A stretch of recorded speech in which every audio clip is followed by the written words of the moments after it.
Halo teman-teman semua, salam sejahtera bagi kita semua. Perkenalkan saya Marsyanda.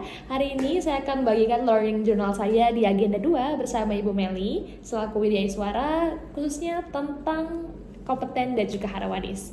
Nah, dalam materi ini saya belajar nih teman-teman bahwa kompeten berarti tidak hanya menguasai tugas dan pengetahuan teknis saja, tapi juga terus untuk membuka diri untuk menambah pengetahuan baru gitu, sesuai dengan perkembangan teknologi terkini, memecahkan masalah, mampu berpikir kritis juga. Dan juga adapun kode etik dari perilaku kompeten itu antara lain yang pertama yaitu meningkatkan kompetensi diri untuk menjawab tantangan yang selalu berubah, kedua yaitu adalah membantu orang lain belajar, dan yang ketiga yaitu melaksanakan tugas dengan kualitas terbaik.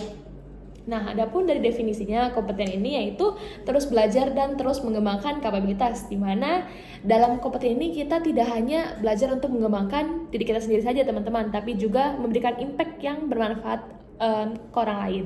Nah, kata kuncinya yaitu ada kinerja terbaik, kemudian sukses, keberhasilan, learning agility, dan menjadi ahli di bidangnya. Nah, kalau dari saya menjadi arsiparis, ya saya mungkin nanti akan menjadi arsiparis ahli utama gitu, akan naik jafungnya dan sebagainya. Dan selanjutnya ada juga harmonis, di mana definisinya yaitu saling peduli dan menghargai perbedaan.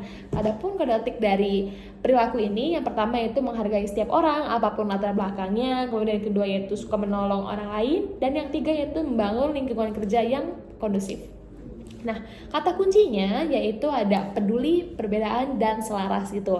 Jadi penerapan nilai harmonis ini pastinya penting banget ya teman-teman, karena kita harus menjaga komunikasi yang baik, memberikan dampak yang positif, dan juga menciptakan lingkungan kerja yang kondusif gitu, dan aktif untuk bekerja sama dengan orang lain. Dan dengan adanya penerapan harmonis ini, saya juga akan menjadi lebih terbuka terhadap berbagai ide, pandangan, saran, kritikan, masukan dari rekan kerja, atasan, atau mungkin stakeholder lain gitu.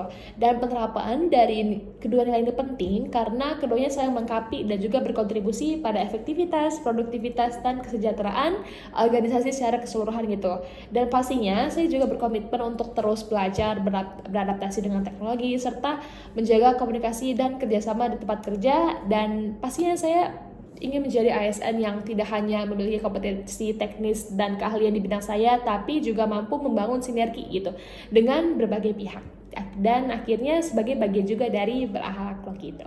Dan itulah teman-teman refleksi pembelajaran saya hari ini. Terima kasih banyak, dan semoga berakhlak ini selalu dapat kita terapkan dan bermanfaat bagi diri kita dan juga orang lain. Terima kasih teman-teman semua.